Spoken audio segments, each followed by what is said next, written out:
Hey guys, today I'm going to be showing you how to complete the Easter egg on solo. However, this also applies to 2, 3 and 4 player. First of all, before you start the game, you're going to make sure you want to have the danger closest GobbleGum in your setup.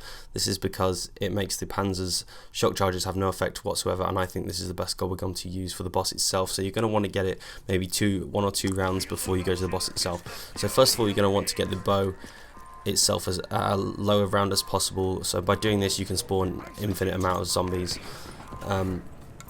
Just by holding the square on the button there, and this will spawn all the zombies in, and you don't want to pick up the DG4 part, otherwise this will stop them from spawning.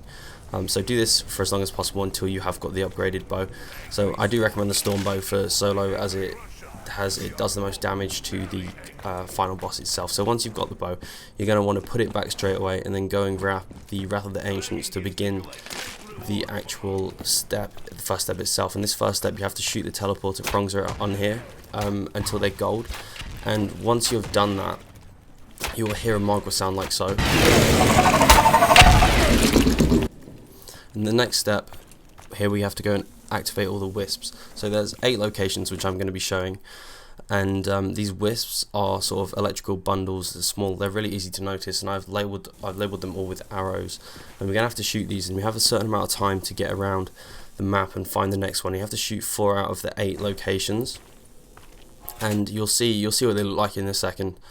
And I have figured out that, especially on solo, where when you get onto the next Wisp, it'll either spawn in the next closest location, either to the left or the right, whichever way you want to go. So if it's not on the closest location to the right, then you're going to want to go to the next closest. And that sound right there is what it sounds like when you have activated the Wisp. So you have to do this 4 times, and the final location here is in the power place, in the sort of power room here, where you turn that on.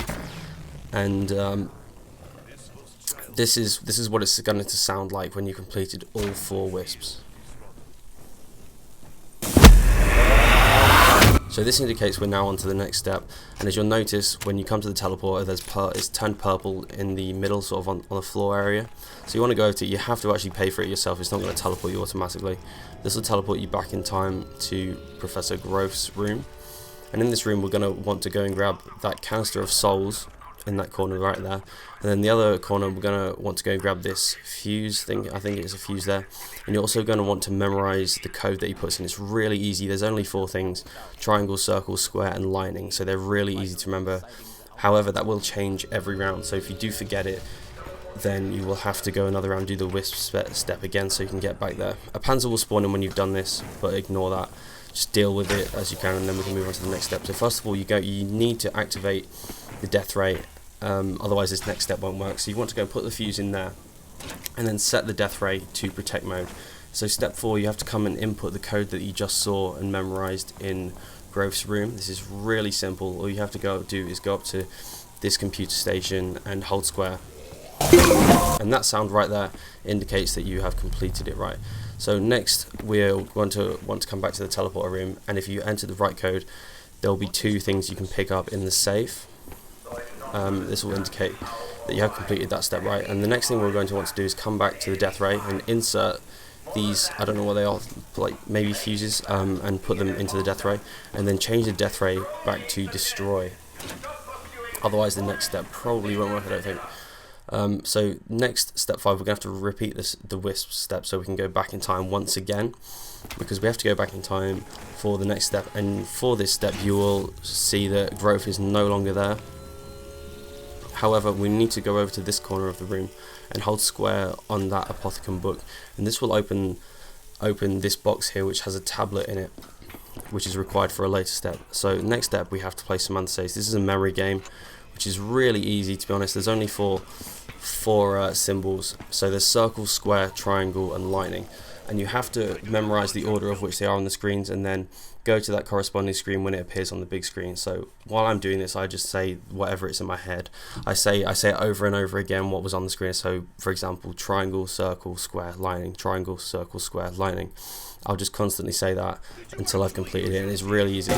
And that sound right there indicates that you have completed it. And then you're going to want to come up to this other one and repeat the same same thing as before, and it's really simple to do. Make sure you do this at the end of the round when you've got one zombie following you, and try and get these done as low as possible. So once you complete this, by hearing that sound again, you'll notice the conductors of the death ray are both glowing, sort of like full of electrical energy, and this hit button here is light green, illuminated, and hold square on it and Dempsey will crash down into Earth. And I've skipped through this bit, fast forwarded, because I'm sure you don't want to see that. I'm just getting straight to the point. So right on the floor there, we have to go to that part and pick up the Vril generator, and once we've picked up that part, we run down to the Knight's Tomb and insert it into that bit there by holding square. All these activations are by holding square, and it will spawn an Apothecary Gatekeeper, but just the spirit of it. So the next thing is relatively simple. All we have to do is collect souls in certain locations. For this location though, that tablet that we just picked up in Growth's room, you will have to hold square on the wall there to insert it, otherwise no souls will be collected for that location. So each of these circles, there are 4 locations overall, they're going to take a round each, so you want to do this as low a round as possible, just to make it easier and quick as possible. And during this, an infinite amount of dogs will spawn, so try and take them out with just your normal gun, just so you can save bow ammo for taking out the zombies. You do need to use the bow while doing this, otherwise the souls will not collect. So it's strictly bow only, and once you've completed the final step, the Apothecary Gatekeeper will turn from a spirit into an actual Gatekeeper, like the ones from Shadows of Evil when doing a ritual. And just another thing, while doing this, depending on the amount of players you have, you'll need the same amount of bows upgraded. So for one player, 1, 2 upgraded, and so on. So next, the Apothecary Gatekeeper will come back down to the Undercroft area, and he'll rise up in the center, like being held up like by a bunch of lasers, and this will then sort of spawn a pyramid in the middle. So for the next step, all we have to do is place that Souls Canister we originally picked up the first time in Groff's room and place it into one of the corners of the pyramid that is actually missing one, and this will allow us to teleport to the boss battle itself. But before that, I quickly want to talk about the setup. So first of all, you're going to need Quick Revive, Juggernaut, Mule Kick, and Double Tap. Double Tap because it makes the panzers go down so much quicker with the Haymaker. And speaking of Haymaker, you're going to want to Pack-a-Punch Haymaker and a Pack-a-Punch Dingo, I think, because of the amount of ammo that's also in a Dingo helps take out the skeletons. You're going to want to repack them to try and get turned on, as it helps deal with the extra skeletons coming at you and gives you more space and less chance to die. So basically just keep on doing like rounds until you've got enough points and everything you need, including the danger closest GobbleGum. And while you're doing this, you're also going to need the DG4. If you don't know how to get that already, I'll put a link in the description. So you're also going to need monkeys as well, for obvious reasons, and they also make the boss battle a lot easier, which I'll explain in a minute when I'm showing you my strategy. So for step 11, you're going to want to place the Ragnarok DG4 on the pressure plate using the L2 attack, and this will teleport you to the final battle, so make sure you have everything prior to this. So for the boss battle itself, there are 3 stages in which you'll need to damage him. So when you see this bundle of energy, lightning, electricity, whatever you want to call it, building up in the center of the room, you're going to want to run over to it with your DG4s and place them down using L2. This will cause the Keeper's chest to open. Then you're going to want to fire a charged shot into his chest and then spam it like crazy. And if you have damaged him enough, like so, what will happen, as you saw on the screen right there, and max ammo will spawn. And don't forget to pick your DG4s back up straight away to recharge them, as they are the only way of damaging him, causing his chest to open so far, I think.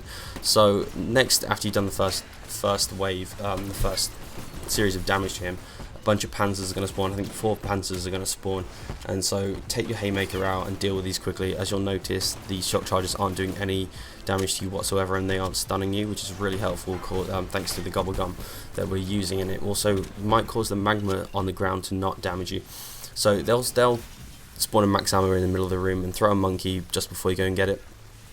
Once again, here I've put my DG4s down when the energy and electricity or whatever it was spawning in the middle of the room, and here I'm spamming the chest like crazy, and once again I have completed that second stage and the max ammo has spawned again. So I always throw a monkey right before I go and get the max ammo, just because I'm about to get full monkeys again.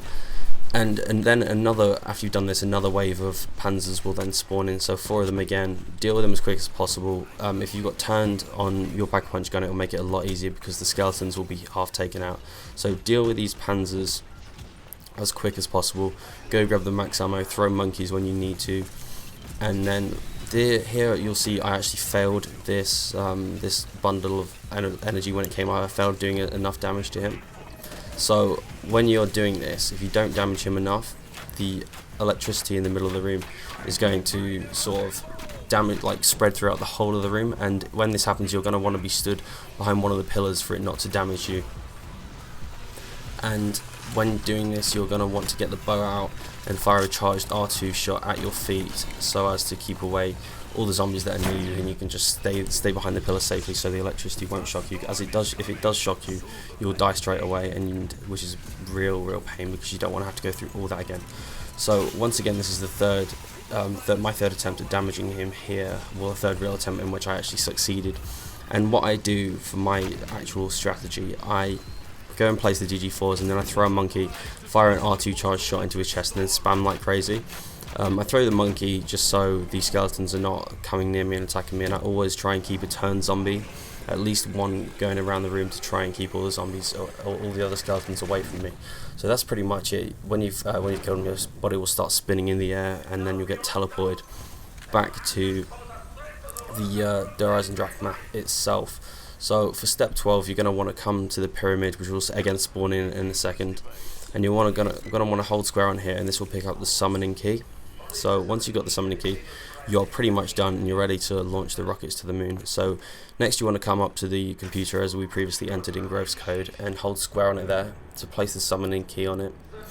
And this will launch all the rockets to the moon, which I have fast forwarded because if you want to see this, I'm sure plenty of other people have already uploaded this, so I don't see a need for this bit. And this is a pretty cool bit where all the moon explodes and all that. But that's pretty much the Easter egg done. Once the moon does explode, it'll put you into the cutscene, which I have also sort of skipped through and just because there's pointless showing that. But that's pretty much it for the strategy. Step 13 coming up right now is to celebrate and congratulate yourself on being a badass and completing it. And as you'll see, you do get the perkaholic effects right there. That's pretty much it. If you've got any questions, leave them below in the comments. And if you like this, be sure to subscribe and like. Yeah, that's pretty much it. Thanks for watching.